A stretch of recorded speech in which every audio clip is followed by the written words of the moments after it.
After we got back together, Joel became unusually clingy. What he ate, what he drank, who he met, he had to report everything one by one. One day, he called, his tone probing. Jonathan brought a few girls and asked me to go to the hot springs. I said oh and told him to have fun. The call was hung up. 20 minutes later, he blocked the doorway, questioning hoarsely, "You're just going to let me go with other people?" I took a step back under his gaze. Isn't this the sense of boundaries you wanted? As the words fell, he froze in place. Chapter 1. Finished talking? If you're done, you can leave. I really don't mind. Afraid he might misunderstand, I thoughtfully added, "Don't worry, tomorrow at your parents' place, I'll cooperate properly." Joel's face instantly darkened. Anna, damn, you really did this. He slammed the door and left. My sleepiness was completely gone after the commotion. I curled back into the blanket and scrolled through my phone. At 2 in the morning, an unfamiliar number sent several pictures. The young girl wore only a bikini, her pale body straddling Joel. Steam lingered in the air, his arm naturally wrapped around her waist, with only a thin piece of fabric between them. Sister-in-law, I'm afraid of water. So Joel helped me. I'm so envious that you have such a considerate husband. I stared at the screen and thought for a moment. Should I get up and go catch him cheating?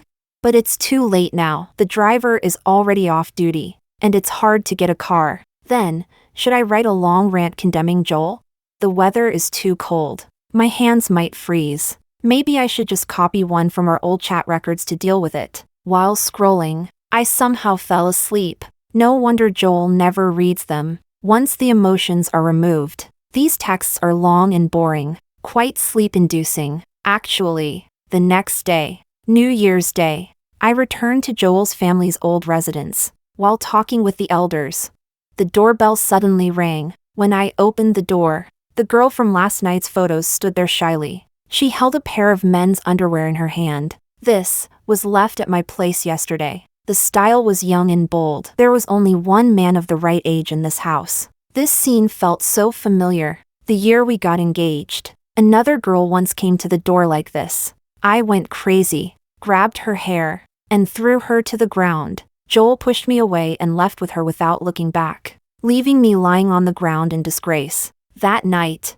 the whole old residence was in chaos. No one had a good new year. The elders said the new year shouldn't start badly. Sure enough, that year Joel and I fought the fiercest. The living room was quiet. It felt like everyone was waiting for my reaction. I immediately smiled and smoothed things over. My cousin, she grew up abroad. We celebrated New Year's Eve together last night. Joel's father breathed a sigh of relief, but Joel's mother looked suspicious. Really? Really? Really? I pulled the girl in and closed the door. The last bit of hope in Joel's eyes fell away. Chapter 2. On the way back, I took the underwear out of my pocket and threw it to Joel. He stammered in explanation. Last night wasn't what you think. That girl is Jonathan's sister, and I drank too much. Nothing happened. I tore open a disinfectant wipe and carefully cleaned my hands. I'll get off here. Zoe asked me to play mahjong. Joel's Adam's apple moved, his voice softening. I'll pick you up when you're done. No need. I pushed the car door open. You mind your business. I don't want to know what that underwear has been through. I'm just afraid of touching something dirty. After taking a hot shower at Zoe's house and changing into the new clothes she prepared, the suffocating feeling in my chest finally disappeared. Zoe watched Joel's car drive away. She raised her eyebrow and sized me up. How did the battle go? One against how many? Why didn't you call me for backup? I curled into the sofa. Didn't fight. Driving away a man is a small matter. What if I scare away the god of wealth? That New Year's Day, Joel's old family residence was in ruins, and several elders were so angry they were hospitalized. I lay on the cold ground. In the end, Zoe rushed over and stuffed my mud-covered body into her sports car. While turning the key, she didn't forget to tease me. Came to Joel's house to fulfill your childhood dream? Rolling in the mud? As soon as I opened my mouth, tears rolled down first. Zoe, how did it become like this? She panicked and hurried to wipe my tears, but had no answer. No one could have imagined that Joel and I would end up like that. After all, We were childhood sweethearts and had known each other since diapers. Back then, to get into the same university as him. I woke earlier than chickens, slept later than dogs, and used every ounce of strength I had. The day I received the admission letter, my mother clicked her tongue in amazement. If I had known you'd fight this hard for Joel, why did I spend so much money hiring famous tutors?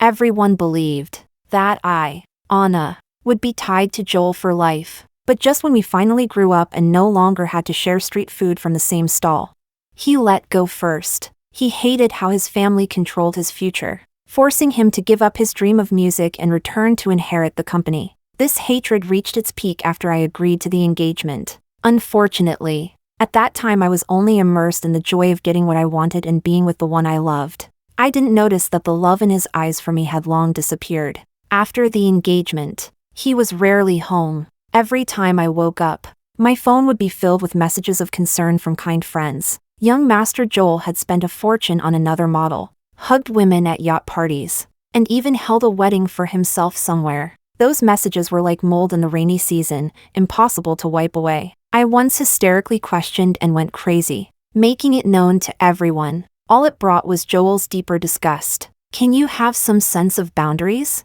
If you're dissatisfied, go tell my mother to cancel the engagement.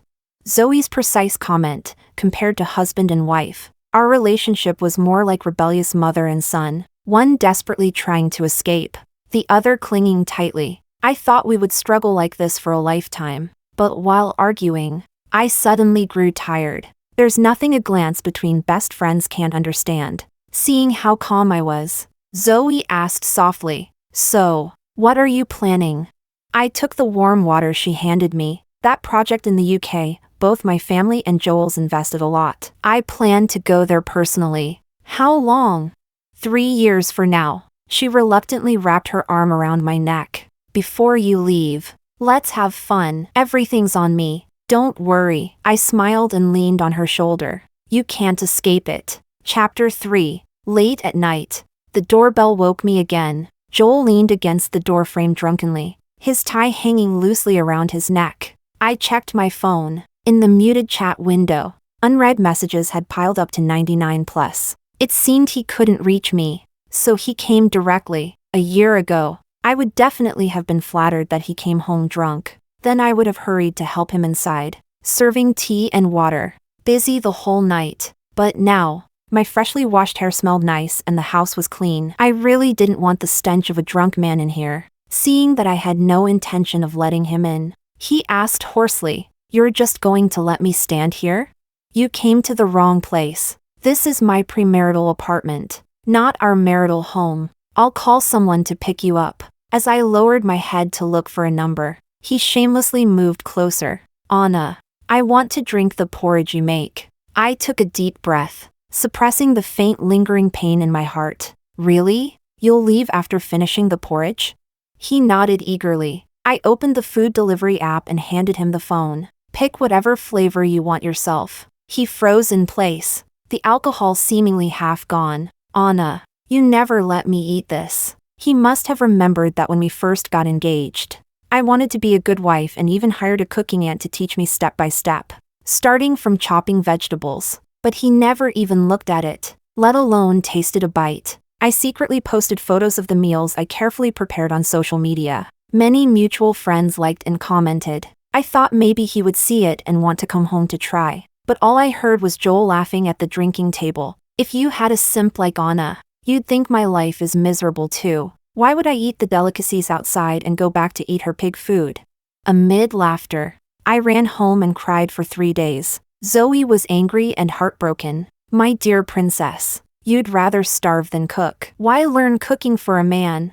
He's partying outside while you ruin yourself."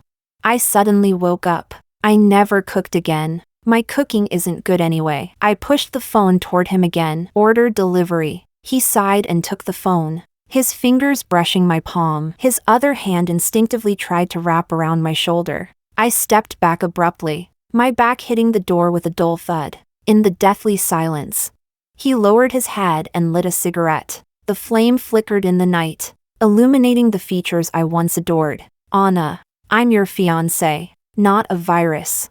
Who knows? I stepped back half a step. I'm going to sleep. I have work tomorrow. I don't know when he left. The next day, when I opened the door, the floor was covered with cigarette butts. Chapter 4. On the way to the company, while waiting at a red light. I suddenly remembered the night I proposed the breakup. Joel had once shut me out too, but that time, it was at our marital home. He was inside fooling around with a group of people and locked me outside, even changing the password lock. The cold wind of deep winter cut painfully. I knocked on the door, my hand instinctively protecting my lower abdomen, my voice trembling with tears. Joel, open the door, my stomach hurts. It was the same girl from the hot springs yesterday, speaking to me through the doorbell. The one outside. Joel said the one marrying you is his family. Not him. You should leave. Joel said you need to learn to have boundaries. I froze for a second. Then I slammed the door like a madwoman. The people inside probably found it amusing. They recorded it through the doorbell camera. In the background, the hot spring girl asked sweetly, Joel, she says she feels unwell? His drunken, impatient voice came clearly. Ignore her. She's just pretending to be pitiful. In the video, I looked like a madwoman crying and making a scene, until I finally stopped knocking, dragging my suitcase and disappearing around the corner. This video spread quietly within the circle. Joel only clicked it after being stared at with "you're really a piece of trash" looks all day. He actually didn't think it was a big deal. He was just having fun at home and didn't want her to come in and ruin the mood. It was just that the elders were furious, saying he made things ugly and ignored both families' dignity. So he found me, with a reluctant sense of forced compromise. I didn't know you would leave so late alone. I saw the video. He looked at me as if checking whether I had learned enough from it. Rumors outside say I forced my fiancé onto the streets. Anna, enough. Come back with me. He didn't know what happened in the darkness after that video ended, and I didn't want to explain anymore. I lay in the hospital bed and turned over tiredly. It's not your fault. Later, we seemed to reconcile, but from that day on, I no longer cared where he slept or whether he came home. Quietly, I moved out of the marital home and returned to my premarital apartment. Chapter 5. Saying I don't blame him is a lie. I'm not the reincarnation of Maria. Giving up someone I loved for a very long time felt like ripping another version of myself from my bones and blood. When withdrawal hit, I stayed awake all night, a hollow hole in my chest filled with the cold wind of that winter night. Moreover, the capital of my family and his had long been intertwined. The consequences of forcibly separating were unbearable. I knew better than anyone. Our grievances meant nothing before family interests. Perhaps family pressure scared him. Perhaps he belatedly realized he had gone too far.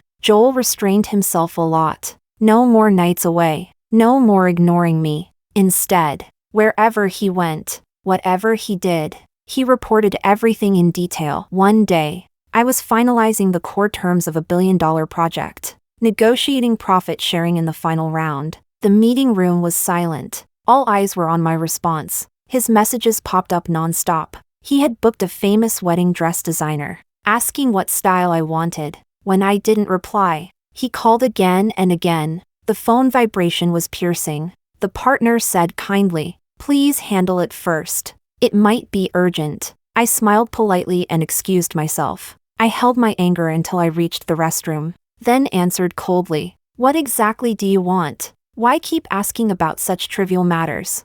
Isn't it annoying? Can't you have some boundaries?" After the scolding, silence filled the phone. I recovered first, rubbing my temples. "Sorry, I've been tired from late nights. Just pick the style." Joel took a long time before replying hoarsely, "Okay." Chapter 6. The car stopped downstairs at Joel's company. I came to integrate resources before returning to my own company to coordinate. In the pantry, I heard colleagues gossiping. "Did you see? Joel came in with that girl again this morning. I noticed long ago. I heard he even left his underwear at her place last time. What kind of behavior is that? Isn't Joel already engaged?" Everyone knows Joel hates Miss Anna the most, always saying he wishes she would disappear. Thanks to Joel never making our relationship public at the company, I, Miss Anna myself, get to hear all this gossip. I lowered my eyes and drank coffee, feeling calm. This little scandal is nothing. They really haven't seen the world. They haven't seen late-night female delivery drivers showing up wearing matching sexy lingerie underneath. They haven't dealt with piles of late-night adult messages in his phone, nor been publicly served tea by random girls at family banquets calling them sister. Joel never refuses outside. I'm the one who cleans up the mess. This underwear left at someone else's house isn't even worth mentioning. I suppressed the urge to go out and say something. When I looked up, the gossip subject stood before me. The girl from the hot spring, clinging to Joel like she had no bones. Joel saw me and frowned, telling her to stand properly. I took another look. She had stayed by his side the longest. The girl pouted and handed me a file. Aren't you the one from Joel's family? I took the file and met her gaze. You're the one in the hot spring wearing a bikini sitting on him. The room instantly fell silent. Her expression changed, biting her lip. Can't you just let Joel go?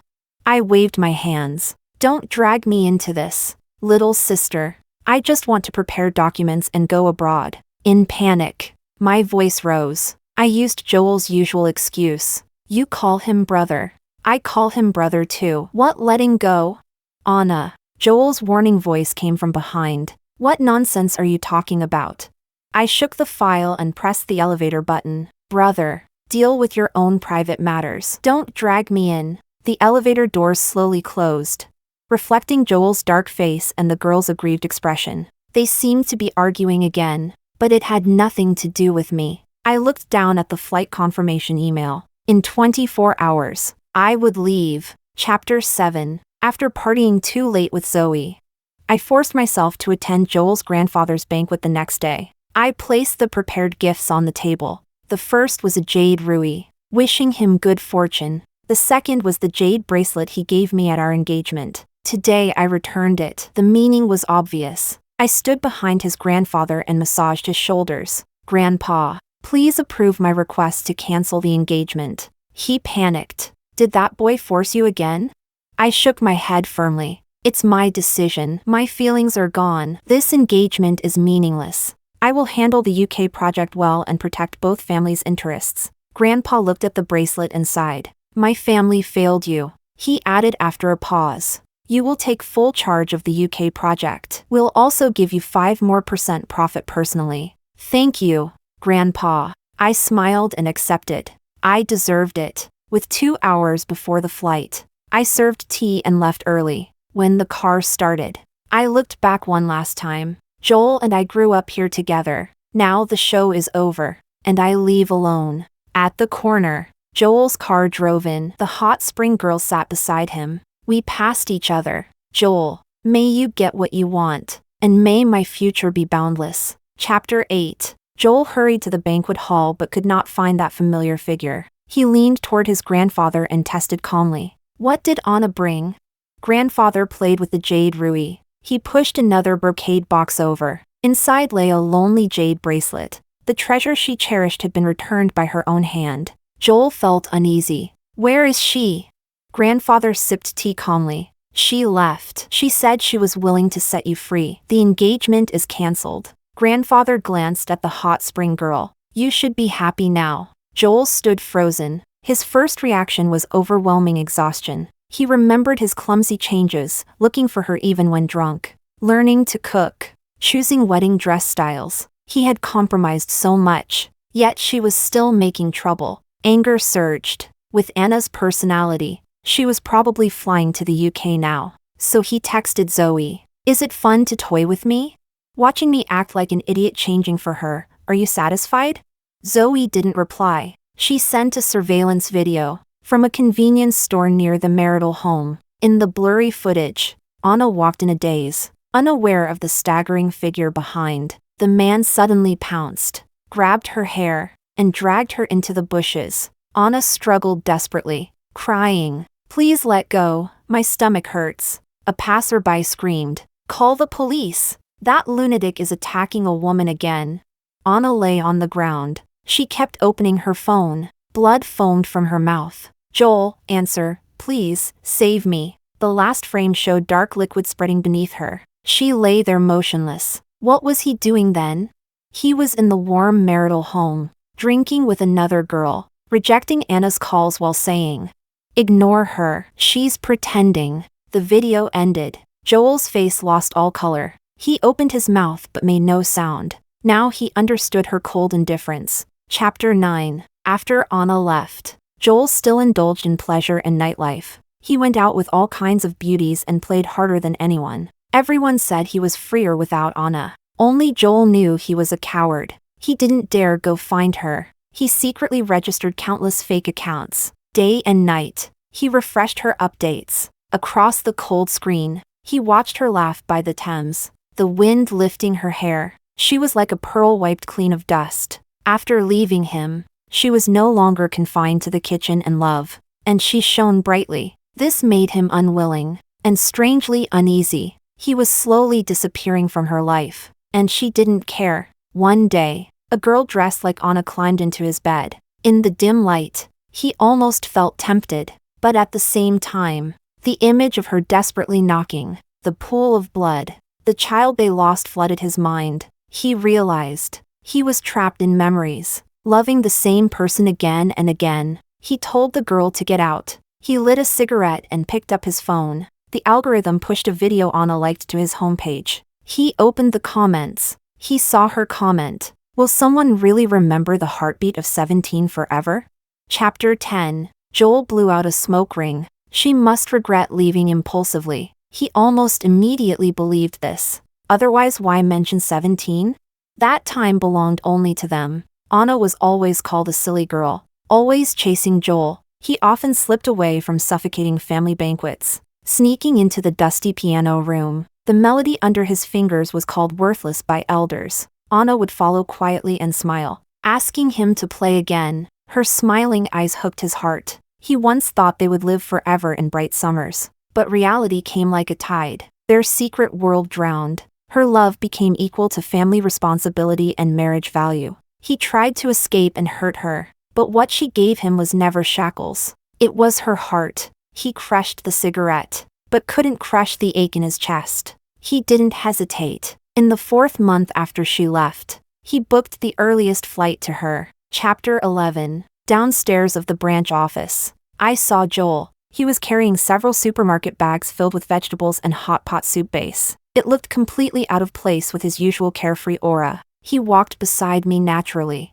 as if we had never had heart-wrenching fights. Joel casually asked, "Are you used to life here?" I looked at my phone. It's okay. The Chinese food here isn't authentic. He shook the bags. "I'll cook hot pot for you." "No need." I didn't even look up. "Someone cooks at home." He frowned. "You hired a housekeeper?" "Some overseas Chinese cheat their own people." "You're too naive. Don't get scammed." I paused my typing, looked at him, and suddenly found it funny. "You sound just like my boyfriend." Before he could react, I turned my phone screen to him. A table full of delicious dishes, all my favorite flavors. I waved the phone. He said live-in maids aren't safe, so he cooks himself. Joel's breathing stalled. "Anna." His voice tightened. "You don't have to find someone just to make me jealous." I looked at him in confusion. "Why would I try to make you jealous?" Downstairs of the apartment, he was still nagging behind me. I didn't take out my keys and rang the doorbell. The door opened. A tall man stood inside wearing a white t-shirt and a loose apron. He held a cup of brown sugar egg drink and paused when he saw Joel. "Anna, do we have a guest?" I stepped inside and drank from his hand.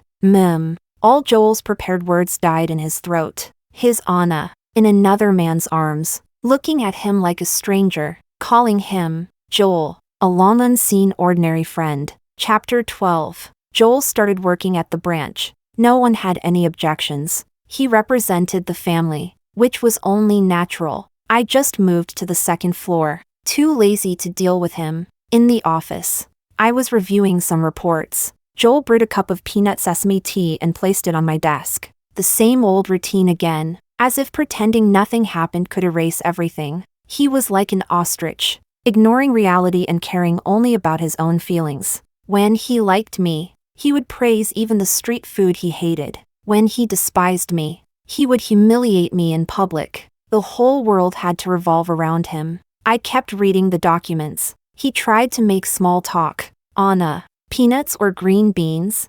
"Yes." "Leave this project to someone else. Go home and lie down and collect money." No way. That cook from yesterday wasn't reliable. I fired him for you. I paused and answered seriously. He's very good. My boyfriend is truly very good. We met on a miserable rainy day. My car broke down on the highway. The tow truck would take 2 hours. His car stopped behind mine and he came to ask if I was okay. Not overly enthusiastic, he just helped confirm the rescue process and opened the car door. The rain is heavy. If you don't mind, you can wait in my car. He kept a comfortable distance the entire time. The organizer was urging me. I offered a generous payment and asked if he could drive me there. He glanced at the navigation and laughed. If you're going there, we can go together. We didn't even exchange contacts when we got off. 5 minutes later, we met again at an industry summit. He was the keynote speaker. I was the bidder asking questions. In 15 minutes,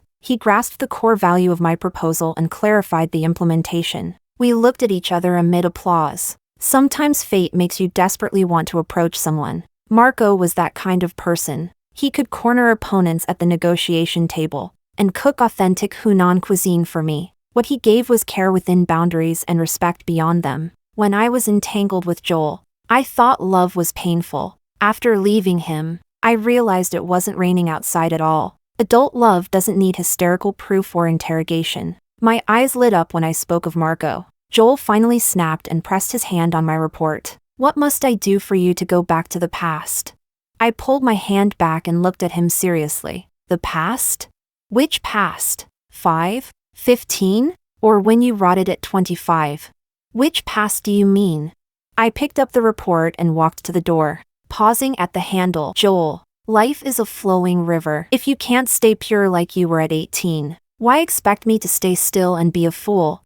The door closed behind me. Joel stood frozen. It felt like punching cotton. He kept cherishing the past, but she had discarded it completely. Chapter 13. I hired Marco as the company's technical consultant. His and his team's professional ability is obvious to everyone. He deserves it. But Joel wasn't happy. He kept doing ridiculous things. When Marco and I discussed plans, he would squeeze into the meeting room and interrupt again and again. In meetings, he would suddenly hand me a box of ibuprofen and loudly say in front of Marco, "Your period is coming, right? You always have cramps," while feeling annoyed. Every single thing triggered memories, creating an embarrassing comparison, reflecting my past self, reminding me again and again that the version of me who desperately tried to squeeze into his world was ugly and suffocating. You see, people can't even empathize with their past selves. One day, Marco and I were taking a short break on the terrace. After intense work, the project made major progress, and we both felt relieved. Joel followed again, holding a report full of errors, insisting I read it. Marco only glanced at the first page and said to Joel, "There are 3 basic data errors on this page." Joel, I suggest you have it reviewed before submitting. Marco was clearly being professional, but Joel reacted as if slapped. His face turned pale. All the suppressed anger surged up. Consultant. Joel laughed. Feels good to rise by pleasing women, doesn't it? Marco looked at him calmly. If you have questions about the project, we can discuss them inside. Cut the act. Joel suddenly raised his voice, drawing attention from colleagues nearby. You know very well, without Anna, you wouldn't even get through the door. Marco nodded slightly. I don't deny that. Anna knows how to recognize talent, and my team's ability matches. What's the problem? Joel sneered and stepped closer. With malicious recklessness, he said, "No problem. But do you know she was once engaged to me? Do you know she lost a child for me? Between us, there is a past you will never be able to enter." Chapter 14. When Joel finished speaking, a buzzing filled my ears. It felt like returning to that winter night. The biting cold wind, the tightly shut door, the warmth spreading beneath me, all the deliberately forgotten details, wrapped in overwhelming helplessness, drowned me. I looked at Joel's twisted face, and suddenly felt nauseous. He so easily chose my deepest pain as a weapon to attack another man. The boy who smiled at me in the piano room, who shared a fried sausage with me, who waited for me outside the classroom when I was on duty. All those heart-fluttering memories. At this moment, he shattered them with his own hands. The boy's face overlapped with the man before me. But I could no longer connect the two. My chest filled with sharp suffocation, and I began to breathe as my therapist taught me. 1 second, 2 seconds, 3 seconds. Oxygen slowly filled my chest, giving my curled, aching heart space to breathe. Marco covered my trembling hand. There was no shock or retreat in his eyes. As Joel expected, he only said clearly, "That was your fault, not hers. You treat it as gossip. To me, it's a reason she deserves to be protected." Chapter 15. I took leave and stayed home. Marco spoke to me carefully. I never intended to hide this past, but having it exposed this way made me embarrassed. I thought I had already become calm, but that calm depended on no one mentioning it. Once torn open in public, it collapsed instantly. I hate this uncontrolled weakness. It snowed again. I curled up on the sofa, dragged back to that winter night again and again. Marco said there was a great ski resort. I let him help me change into ski gear and pull me to the slopes. Sitting on the cable car, the wind roared. Marco said, "If you feel cold, we can go back." I listened blankly. I had already assumed this was where we would end. Standing at the top of the slope, overlooking the vast snowfield, Marco skied down and shouted from the gentle slope, "Anna, you were a champion, show me." I snapped back, surprised. How did he know? But I hadn't skied in a long time. Joel didn't like it. He said it was a dangerous sport and preferred hot springs. My heart itched. I wanted to try. The moment I rushed down the slope, it was long-lost freedom. The cold wind cut across my face, slicing away sticky worries again and again. I skied again and again, tireless. Marco followed with a camera, always keeping a comfortable distance, until I finally stopped at the bottom. Gasping, he skied beside me and showed me the camera. In the footage, I leapt across the snow. "Anna, look, you were meant to fly. That winter didn't kill you. It only made you hibernate. Now, don't go back." I looked up. Tears fell inside my goggles. So this is how many tears it takes to become calm. Now, they seem finally gone. Let's move forward. Chapter 16. That day, I told Marco everything. I neither exaggerated nor avoided details. He listened silently, only touched my head. "You've been through a lot." I gathered myself and returned to work. Joel grew increasingly unable to understand Marco and me moving in and out together. He stopped me, his voice strained. "Anna, that day I didn't mean to." I looked at him calmly. "Thank you for saying it out loud. It allowed me to step out of false numbness, to bravely pass through the emotional backlash, to experience, to feel, to release, to reach true calm after letting go." The panic in Joel's eyes was almost overflowing. He asked me to meet that evening at a trendy restaurant, saying we needed to talk. Coincidentally, Marco was treating the team there too. After a few drinks, the atmosphere warmed. Colleagues teased Marco. Marco smiled and stood up, taking out a ring. "Anna, after the project ends, want to get married?" Everyone started cheering. I finally realized this wasn't just a dinner. Meanwhile, a waiter pushed Joel's elaborate wedding gown through the restaurant. Joel followed in a suit. The train stopped before me, and on my ring finger, there was already another ring. Joel's expression cracked. He could no longer maintain composure. Chapter 17. That night, he appeared drunk outside my apartment, pressing the doorbell repeatedly. "Anna!" he shouted. "Didn't you ask whether someone would always remember their first love at 17? I was confused. I opened the door. Night wind mixed with alcohol rushed in. "When did I ask you that?" He hurriedly showed me his phone. It was my comment under a movie trailer. Would someone always remember their first love at 17? I had already answered that question in my heart. No. Otherwise, how would Joel and I end up hating each other? Seeing him like this reminded me of the past. When he ignored me, I used to obsessively check his updates, trying to guess his thoughts. He frowned and blocked me one by one. "Can you stop acting crazy? Is spying fun?" Looking at him now, fate is ironic. It turned him into the person he once despised. I smiled. "It was just a comment. What does it have to do with you?" The light in his eyes faded. He pleaded, "Anna, please, can you tell me again that no matter what I become, You will love me? Marco looked at me with concern. I shut the door. Ignore him. He's just pretending to be pitiful. The doorbell rang a few more times, then fell silent. I curled up on the sofa with Marco and zoomed in on the map. Forget that. It's snow season in Switzerland. Chapter 18. Marco and I decided to return home to hold our wedding. Zoe took the bouquet. She winked at Marco with a grin. So you really managed to win her over. How come I, the matchmaker, didn't get a big red envelope?